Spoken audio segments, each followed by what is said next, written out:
Student start करते हैं class 9th के लिए सब्जेक्ट मैथ्स का mid term exam question paper 22-23 session का।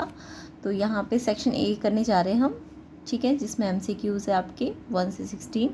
अब देखिए क्वेश्चन नंबर 1 है, between two rational numbers there are options है, इज़ नो रेशनल नंबर, या फिर एग्जैक्टली वन रेशनल नंबर होता है, इनफाइनेटली मैनी रेशनल नंबर होते हैं, या नो इरेशनल नंबर। तो आपने पढ़ा भी हुआ है कि टू रेशनल नंबर अगर होंगे तो उनके बीच में हमें बोला जाता है ना कई बार कि टू रेशनल नंबर के बीच में 5 रेशनल नंबर निकाल के दीजिए, या फिर 10 रेशनल नंबर। तो यानी कि हम कितने भी निकाल सकते हैं टू रेशनल नंबर्स के बीच में, इनफाइनेटली बहुत सारे रेशनल नंबर हम निकाल सकते हैं। तो यहाँ सी ऑप्शन आपका करेक्ट होगा, ठीक है। नेक्स्ट क्वेश्चन देखते हैं, question number 2, the value of 2√3 + √3। तो देखिए यहाँ पे इसे सॉल्व करें अगर हम, तो क्वेश्चन नंबर 1 का तो सी ऑप्शन है। क्वेश्चन नंबर 2 में आपको बोला है 2√3 + √3 का आंसर क्या आएगा। देखिए ये 2√3 है और यहाँ √3 के आगे कुछ नहीं है, तो यानी ये 1√3 है ना। अब ये दोनों लाइक टर्म्स है क्योंकि यहाँ भी √3 है और यहाँ भी √3 है, तो लाइक टर्म आपस में प्लस हो सकती है, ठीक है। तो आपको कैसे करना है प्लस, जैसे आप क्या करते हैं 2x + 1x को प्लस कैसे करते हैं, 2 और 1 को प्लस करके 3 लिखते हैं और x को एज इट इज़ लिखते हैं ना। सेम ऐसे यहाँ पे होगा, 2 और 1 को प्लस करके तो 3 आ जाएगा, बट √3 का सेम सिर्फ √3 आएगा। तो सिर्फ आगे वाले कोफिशिएंट ही जो होंगे √3 के वो प्लस होंगे, और ये वाला जो लाइक टर्म जो जिससे बन रहा है √3 से बन रहा है ना, तो √3 एज इट इज़ आ जाएगा। तो आंसर होगा इसका सी ऑप्शन। नेक्स्ट क्वेश्चन देखते हैं, question number 3, which of the following is the zero of the polynomial. Polynomial आपको गिवन है cx + d। तो जब भी किसी पॉलिनोमियल का जीरो फाइंड करते हैं तो x के प्लेस में हमें, यानी कि हमें बोला है ना कि जीरो फाइंड कीजिए, तो यानी कि हम इस पूरे पॉलिनोमियल को जीरो के इक्वल रखेंगे और उससे x की वैल्यू निकालेंगे। तो देखिए कैसे करेंगे इसको। तो आपको px गिवन है, पॉलिनोमियल cx + d। अब आपको क्या बोला है, इसका ज़ीरो फाइंड कीजिए, तो यानी कि इस पूरे पॉलिनोमियल को, ये जो पूरा पॉलिनोमियल है इसको ज़ीरो के इक्वल कर दीजिए। अब यहाँ से x कैसे निकलेगा, पहले तो cx एज इट इज़ रहेगा, प्लस d यहाँ के -d हो जाएगा, फिर x के साथ जो भी चीज़ यहाँ मल्टीप्लाई में यहाँ की डिवाइड हो जाएगी। तो ये जो x की वैल्यू है जिससे पॉलिनोमियल को ज़ीरो किया गया है, इसी को ज़ीरो कहते हैं, ठीक है। तो इसका ज़ीरो क्या होगा, -d/c, यानी कि ए ऑप्शन। नेक्स्ट क्वेश्चन करते हैं, question number 4, the decimal expansion of the number √2। तो देखिए आपने पढ़ा होगा कि डेसिमल जो होते हैं वो 2 टाइप के एक्सपेंशन होते हैं, एक टर्मिनेटिंग होता है और एक नॉन टर्मिनेटिंग होता है।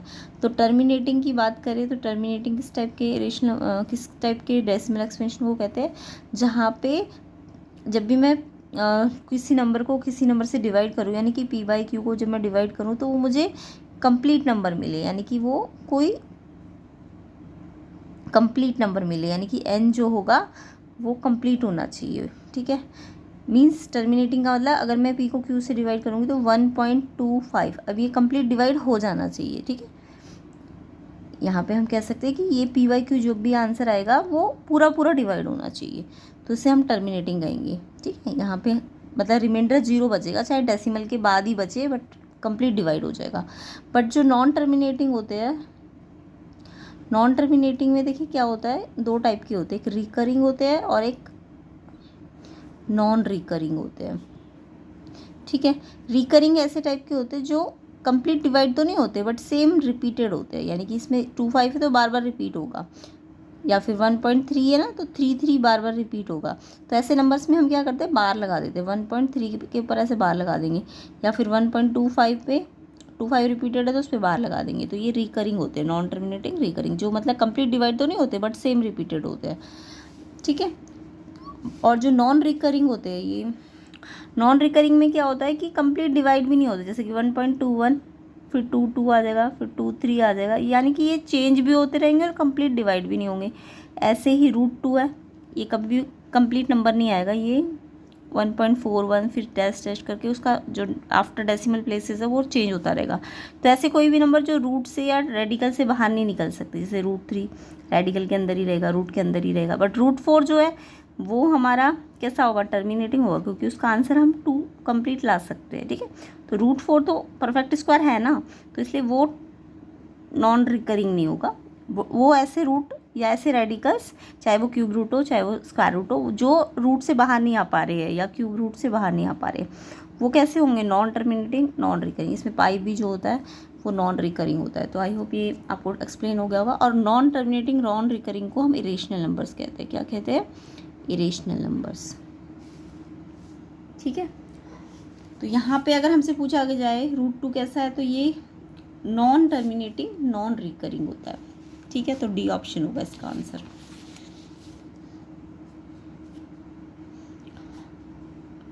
तो क्वेश्चन नंबर 4 का आंसर है डी। क्वेश्चन 5 करते हैं। Which one of the following is a polynomial. तो देखिए पॉलिनोमियल यानी कि कोई भी पॉलिनोमियल कब होता है, पी एक्स कोई भी पॉलिनोमियल कब है, जब एक्स में ना जो पी एन होता है, ये पावर जो होती है एक्स की, ये जो एन होता है ये कैसा होना चाहिए, ये नेचुरल नंबर होना चाहिए। एन कैसा होना चाहिए, नेचुरल नंबर। नेचुरल नंबर मतलब 1 2 3। ठीक है, यानी कि ये जो एन है ये पावर है, एन मीन्स पावर, ये पावर 1 2 3 होनी चाहिए। ठीक है, और अगर ये पावर आपकी फ्रैक्शंस में है, एन आपका कैसा है, फ्रैक्शंस में है, पावर एन मतलब पावर से है। ठीक है, तो जो पावर है वो फ्रैक्शन है या नेगेटिव है। ठीक है, एक्स की जो पावर है वो फ्रैक्शंस में है या नेगेटिव में है, तो फिर वो नंबर क्या नहीं होगा, वो पॉलिनोमियल नहीं होगा। ठीक है, it is not polynomial. If n या पावर फ्रैक्शंस में है या नेगेटिव में है तो वो क्या नहीं होता, नॉट अ पॉलिनोमियल।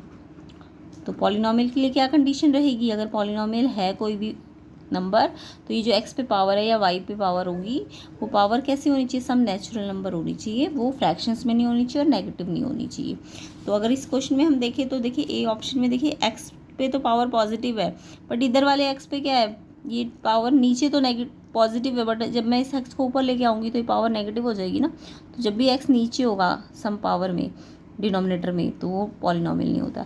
ऐसी एक्स देखिए यहाँ पे रूट है ना, तो एक्स पे रूट का मतलब हाफ पावर लगी हुई है, तो हाफ पावर नहीं होनी चाहिए ना, मैंने कहा फ्रैक्शन नहीं होना चाहिए, तो ये भी नहीं होगा पॉलिनोमियल। यहाँ भी एक्स नीचे है यानी कि पावर नेगेटिव है, तो वो भी पॉलिनोमियल नहीं है। बट यहाँ पे देखिए सारे एक्स में पावर जो है वो पॉजिटिव है, इस पर 2 है, इस पर 1 है, तो ये पावर पॉजिटिव है ना। तो जब भी एक्स पे पावर पॉजिटिव है, सम नेचुरल नंबर है पावर में, तो वो कैसा होता है, वो पॉलिनोमियल होता है। तो इसमें से ये भी पॉलिनोमियल नहीं है, ये भी नहीं है, ये भी नहीं है, यानी कि ये ऑप्शन डी आपका करेक्ट होगा। ठीक है, तो पॉलिनोमियल के लिए क्या होना चाहिए, एक्स पे पॉजिटिव पावर होनी चाहिए और फ्रैक्शंस में नहीं होनी चाहिए पावर। जैसे यहाँ पे पावर एक्स नीचे है ना, तो यानी कि एक्स की पावर नेगेटिव है, यहाँ पे एक्स की पावर हाफ है, फ्रैक्शन में है, और यहाँ पे एक्स की पावर 2 नीचे है बट ऊपर आके -2 हो जाएगी, तो इट मीन्स ये भी पॉलिनोमियल नहीं है, तो सिर्फ यही पॉलिनोमियल है। नेक्स्ट क्वेश्चन करते हैं। If √2x equal to √3y + 5 is written in standard form, अगर ये इसको हम इस फॉर्म में लिखेंगे तो आपको ABC फाइंड करना है। तो देखिए यहाँ पे AX BY C सब एक तरफ है ना, राइट लेफ्ट हैंड साइड में है ना सारे, तो यहाँ भी हम सारे नंबर्स को लेफ्ट हैंड साइड में लेके आएंगे पहले तो क्वेश्चन नंबर 6 देखिए कैसे करना है।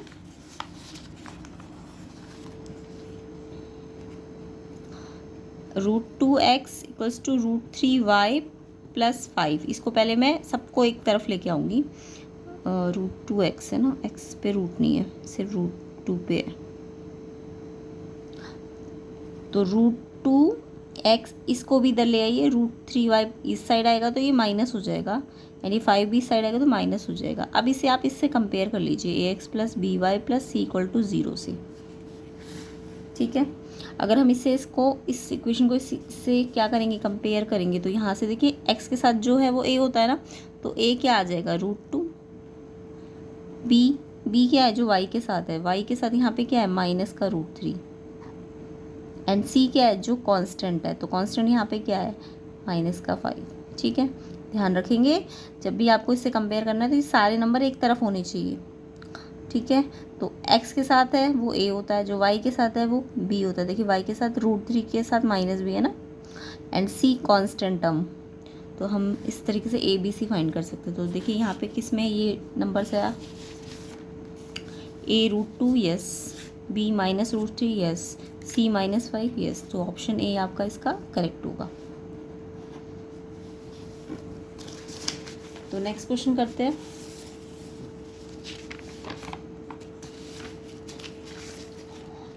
क्वेश्चन नंबर 7 देखेंगे। If a point C lies between 2 points A and B such that A C equal to B C. देखिए ये ए बी एक लाइन थी, यहाँ पे एक सी पॉइंट आ गया। अब कंडीशन क्या दे दी, ए सी जो है वो बी सी के इक्वल है। तो इनमें से कौन सा ऑप्शन है जो करेक्ट है? तो अगर ए सी बी सी के इक्वल है,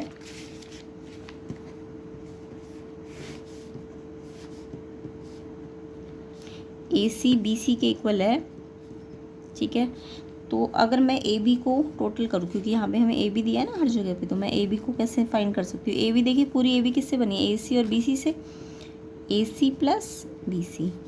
तो हमें आंसर तो ए बी और ए सी के बीच में चाहिए ना, तो मैं इस बी सी को किससे रिप्लेस कर दूँगी? बी सी, क्योंकि ए सी के ही तो इक्वल है।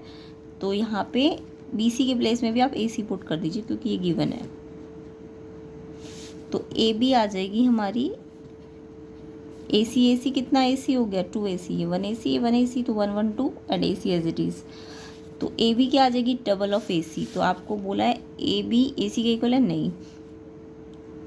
ए सी हाफ है ए बी का, हाँ देखिए इसको सॉल्व करेंगे तो ए सी क्या हो जाएगा? 2 यहाँ के हाफ हो जाएगा ना, डिवाइड हो जाएगा वहाँ जाके।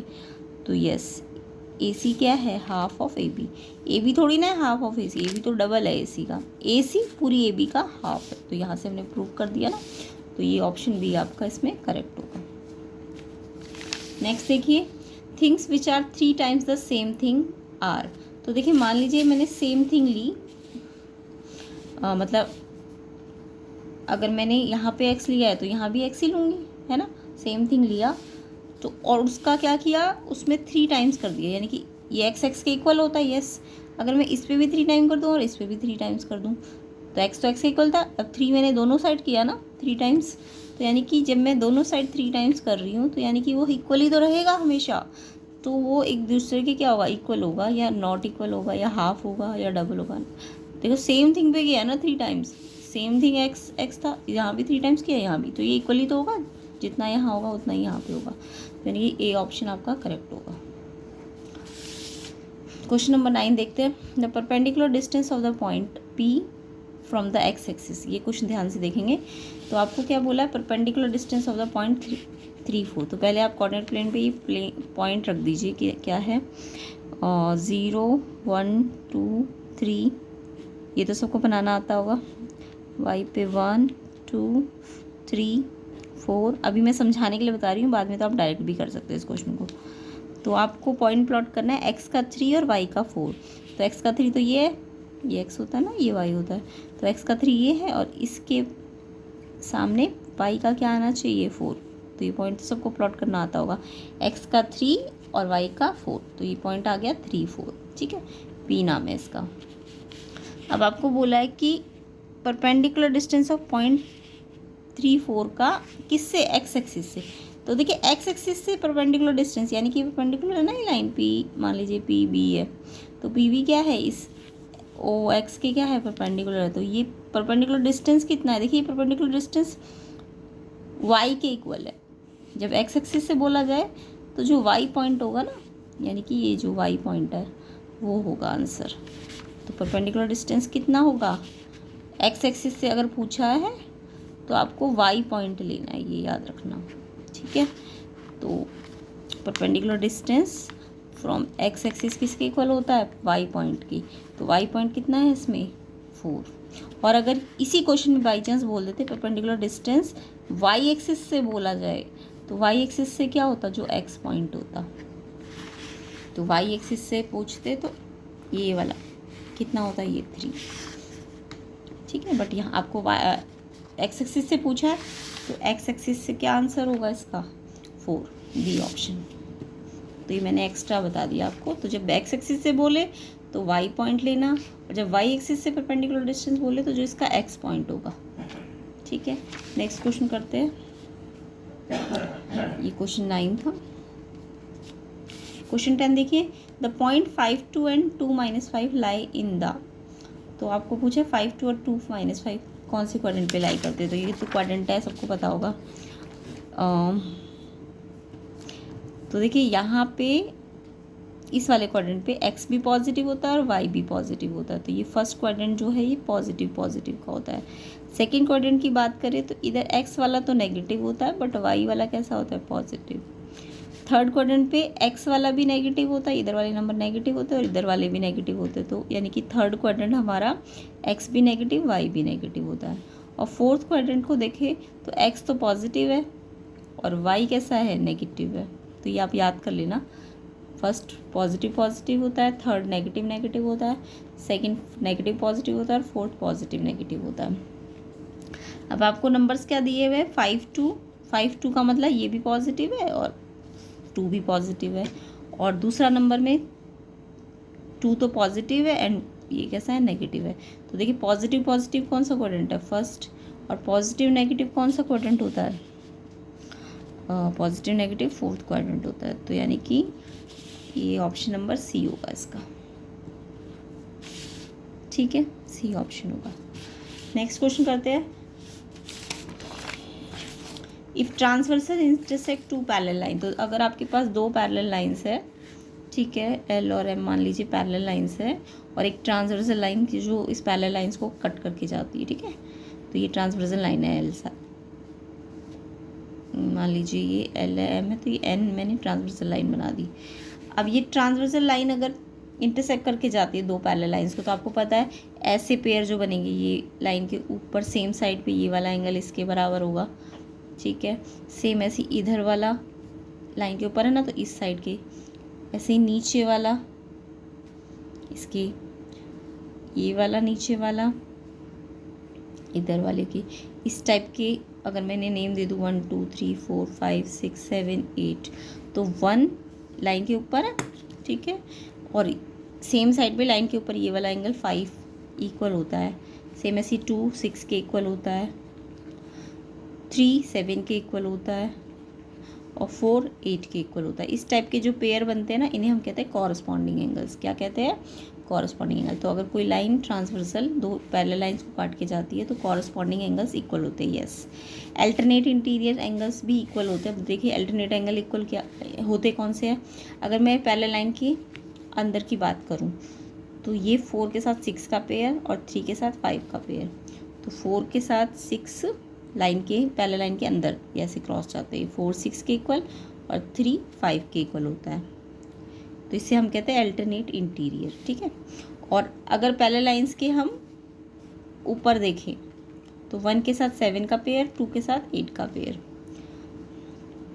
1 के साथ 7 और 2 के साथ 8, तो इसे हम कहेंगे अल्टरनेट एक्सटीरियर एंगल, ठीक है, ये भी इक्वल होते हैं। नेक्स्ट को इंटीरियर एंगल्स, देखिए को इंटीरियर एंगल का मतलब ये लाइंस है पैरेलल लाइंस, इनके अगर मैं अंदर बात करूँ पैरेलल लाइंस के अंदर, तो देखिए इसका इसके साथ पेयर 4 का 5 के साथ पेयर करेंगे या फिर 3 का 6 के साथ, सम जो होगा इनका 180 होता है, ये इक्वल नहीं होते इनका सम, तो इसे हम कहते हैं को इंटीरियर एंगल सप्लीमेंट्री मतलब 180 डिग्री। तो ये कंडीशन भी लगती है, ठीक है। तो जब भी दो लाइन पैरेलल होगी और एक ट्रांसवर्सल लाइन काट के जाएगी तो एक तो कॉरस्पॉन्डिंग एंगल इक्वल होंगे, एक अल्टरनेट इंटीरियर अल्टरनेट एक्सटीरियर, और साथ में ये जो पैरेलल लाइन के अंदर सेम साइड पे जो सम होता है इनका वो 180 होता है सप्लीमेंट्री। तो ये तीनों कंडीशन ही लगती है जब लाइन्स पैरेलल होती है। तो यानी कि इसमें सारी कंडीशन ठीक है ना, तो ऑल आएगा इसका आंसर। तो क्वेश्चन नंबर 11 का जो आंसर है डी ऑप्शन होगा। नेक्स्ट देखिए, which of the following is not a criteria for congruency of triangle. तो देखिए कॉन्ग्रुएंसी का मतलब क्या होता है, दो ट्राइंगल कॉन्ग्रुएंट कब होते हैं, जब भी इनका जो साइज होता है बिल्कुल सेम होता है, ठीक है, और शेप भी एक जैसी होनी चाहिए, और साइज़ भी एक जैसा होना चाहिए। साइज़ मीन्स कहे तो इसका साइड इसके साइड के इक्वल होना चाहिए, इसकी ये वाली साइड इसके इक्वल होनी चाहिए, इसकी ये वाली साइड इसके इक्वल होनी चाहिए। तो जब साइड इक्वल हो, सब कॉरस्पॉन्डिंग साइड से इक्वल होंगी, ठीक है, या फिर कॉरस्पॉन्डिंग साइड और उनके बीच का एंगल इक्वल होगा, ठीक है, या फिर एंगल्स और एक साइड इक्वल होगी, या फिर एक राइट एंगल और हाइपोटेन्यूज और साइड इक्वल होगी। तो अगर ये 4 क्राइटेरिया होते हैं तो ट्राइंगल्स क्या होते हैं, कॉन्ग्रुएंट होते हैं। तो यहाँ पे आपको ये क्राइटेरिया भी ठीक है, ये भी ठीक है, ये भी ठीक है, बट ये वाला क्राइटेरिया यूज़ नहीं होता, तो ये नॉट अ क्राइटेरिया, यानी कि डी ऑप्शन है आपका, ठीक है। नेक्स्ट क्वेश्चन देखते हैं।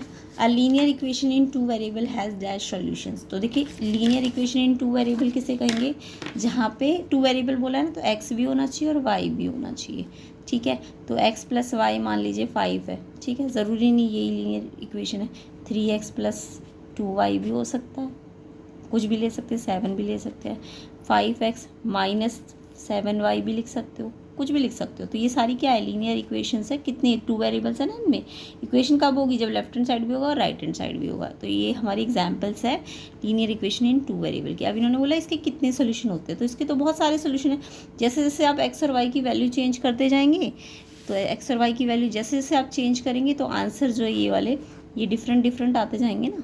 तो यानी कि इन्होंने बोला कि एक लीनियर इक्वेशन के कितने सॉल्यूशन हो सकते हैं, तो इनफाइनाइटली मैनी सॉल्यूशन, क्योंकि एक्स और वाई की जितनी बार आप वैल्यू चेंज करेंगे उतनी बार आंसर्स भी क्या आएंगे, नए नए आते जाएंगे, ठीक है। तो इनफाइनाइटली मैनी सॉल्यूशंस, तो सी ऑप्शन होगा इसका क्वेश्चन नंबर 13 का। नेक्स्ट क्वेश्चन देखिए, axioms assumed. Axiom universal truths होते हैं, ठीक है, जो मैथ्स में यूज होते हैं। नेक्स्ट देखिए question number 15, two figures at dash if they are same shape and same size. अभी मैंने आपको बताया सेम शेप भी होना चाहिए और सेम साइज भी होना चाहिए। जैसे सेम शेप का मतलब सर्कल है तो सर्कल के साथ सर्कल, अगर रेडियस 3 है तो दूसरे की भी 3 होनी चाहिए, तो तभी तो उसका साइज भी सेम होगा। ऐसे ही ट्राइंगल लिया है तो ट्राइंगल के तीनों साइड्स कॉरस्पॉन्डिंग इक्वल होने चाहिए, तो वो सेम शेप भी हो जाएंगे और सेम साइज भी हो जाएंगे। तो उन जब सेम शेप और सेम साइज हो तो हम कहते हैं कॉन्ग्रेंट। तो बी ऑप्शन होगा इसका आंसर। नेक्स्ट देखिए, if a ray stand on a line then the sum of the two adjacent angles so formed is. इसको मैं समझा के बता देती हूँ। तो इसमें क्या बोला गया है कि एक लाइन बनानी है पहले आपको, ठीक है, ये लाइन बना दी, इसमें एक रे को स्टैंड कर दीजिए। इस लाइन पे आपको एक रे लगानी है। रे का मतलब समझते हैं, रेस में एरो सिर्फ एक तरफ से होता है, तो एक लाइन में तो दोनों तरफ से एरो होता है। इस लाइन पे हमने क्या करी, एक रे स्टैंड करी है। अब ये रे जो स्टैंड की लाइन पे, तो सम ऑफ टू एडजेसेंट एंगल, यानी कि ये वाला एंगल और इसके साथ एडजेसेंट ये वाला एंगल होगा ना। तो एक लाइन पे एडजेसेंट एंगल का सम, ये तो सबको पता है 180 डिग्री होता है। मान लीजिए एक्स एंगल है, ये वाई एंगल है, तो एक्स और वाई का सम कितना होता है, 180 डिग्री। तो कितना होगा इसका आंसर, बी। तो ये इस तरीके से हमें इसका फर्स्ट सेक्शन कर लिया। नेक्स्ट पार्ट में हम सेक्शन बी करेंगे, ठीक है। तो सेक्शन बी के लिए आप नेक्स्ट पार्ट का वेट करना। बाकी चैनल को सब्सक्राइब कर लीजिए, वीडियो को शेयर कर दीजिए।